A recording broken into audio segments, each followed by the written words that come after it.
ini ya nggak paham fikih salat berjamaah. Ya, imamnya dorong-dorongan. Imam harus ditetapkan, nggak boleh dorong-dorongan. Imam ditetapkan oleh pengurus masjid. Kapan komat? Ketika imam sudah maju. Jangan jamaah yang nyuruh, komat. Ini ada acara nih, nggak bisa. Imam yang punya hak kapan boleh komat, kapan tidak komat. Kalau komat masih sedikit, kata imam, imam yang punya hak. Ya. Kemudian Nabi SAW menyuruh kita di masjid khusyuk. Jangan ada, kata Nabi, jangan ganggu saudaramu dengan bacaan Quran.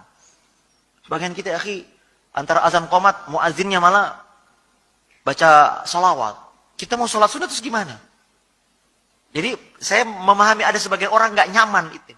Karena pelaksanaan sholat berjamaah belum sesuai dengan syariat Islam. Belum lagi kadang-kadang 1 jam sebelum azan, mikrofon udah ngaji, Pak. Ya, jam 4 subuh udah ngaji tuh. Gimana orang mau sholat tahajud di rumah?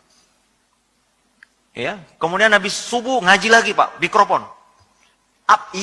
Yang boleh keluar dari masjid apa saja sih, Pak? Kata ulama hanya azan dan qomat. Qomat pun diperselisihkan. Azan saja yang boleh keluar. Qomat, sebagai ulama berbeda pendapat. Ini qomat untuk siapa? Untuk yang di luar masjid atau yang di dalam masjid? Dalam masjid. Karena mereka yang berkepentingan ini udah mau qomat. Ada pun yang di luar masjid dan percuma. Ya kan? Tapi di Indonesia 1 jam sebelumnya. Sesudah sholat, mikrofon juga. Banyak orang merasa terganggu. Maka saya paham banyak orang lebih nyaman sholat di rumah. Kenapa? Karena pelaksanaan sholat berjamaah belum sesuai dengan... Saya pernah ketemu Pak, supir Grab, supir online. Orang non-muslim. Dia bilang, Pak Ustadz, mungkin karena saya dijemput di masjid. Menurut kami Islam ini agama berisik, Pak. Itu siang malam. Itu ya mulai dari pengajian ibu-ibu. Sampai kapan kita istirahat? Apa harus selalu teriak-teriak katanya? Islam yang sepertinya mereka pahami, Pak. Padahal Nabi SAW di masjid gak boleh suaramu jangan. Kenapa? Ada saudaramu yang sedang berdoa dan sholat. Tapi kita, akhi, Masya Allah, masjid ini, ya,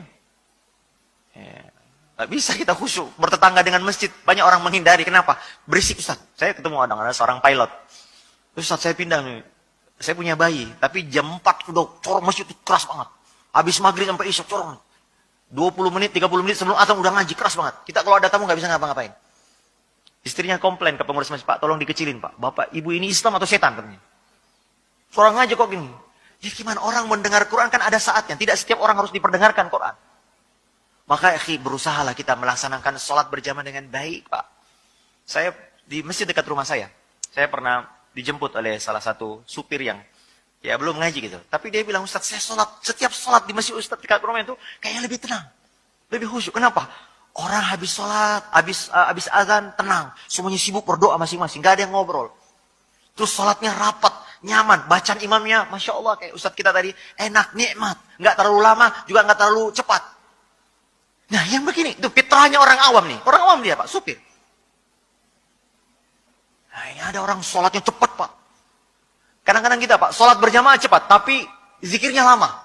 Doanya panjang. Ini salah kaprah. Harusnya ketika sholatlah kita sungguh-sungguh berdoa. Adapun selesai sholat, ya silakan ya. Ada yang mau mungkin punya hajat, mau pulang. Tapi kadang-kadang kita nggak enak pulang, karena imamnya zikir. Dianggap kalau pulang, dianggap, wah ini orang munafik ini. Orang-orang belum selesai. Padahal kita mengikuti imam hanya selesai setelah salam saja. Pas setelah itu silakan. Walaupun yang abdal kita berzikir, tapi kalau ada hajat, ada tamu, ada apa, silakan tinggalkan. Makanya Pak, orang Indonesia ini paling susah kalau suruh berdoa sendiri.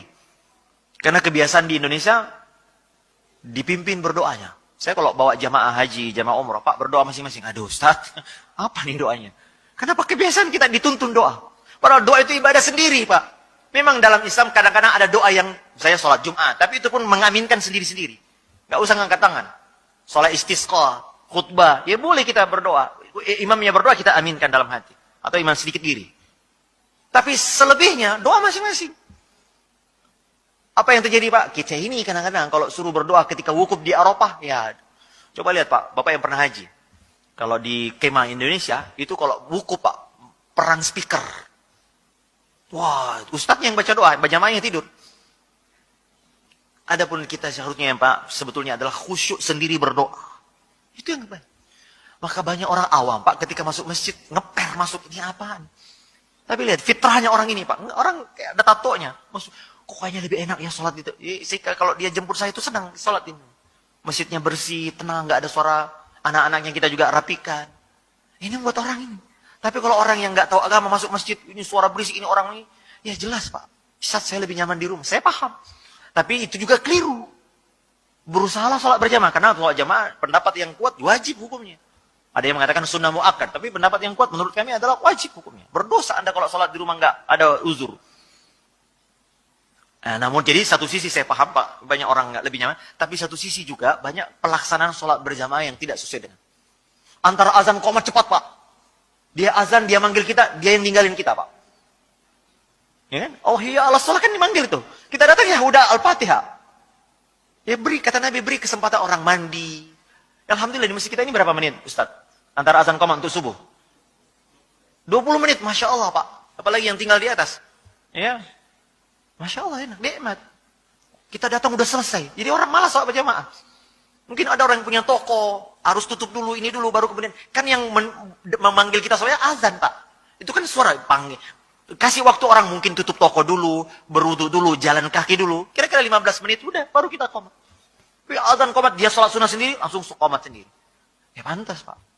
Maka DKM ini perlu dibimbing Pak, agar pelaksanaan sholat, pelaksanaan ta'lim, suara yang keluar masjid Pak, ini sudah seharusnya diatur Pak. Dan ini harus pemerintah memang.